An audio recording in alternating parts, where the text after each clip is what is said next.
Қазір мен сені ағама айтып берем. Ағам қайда кетті? Мен таяқ жейтін болдым ғой. Ағам жоқ па?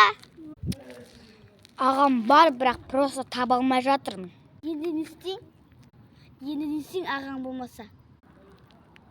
Черт. Ана балаларды көріп тұрсың ба?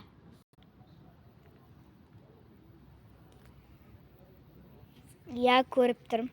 Соның ішінде ағаң бар шығар. Қарап көрсеш. Жарайды.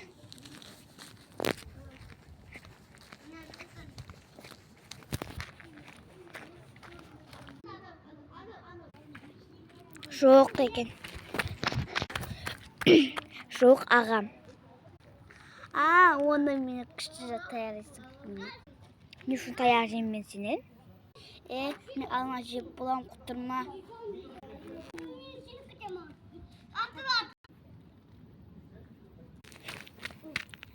Әкел алмамды.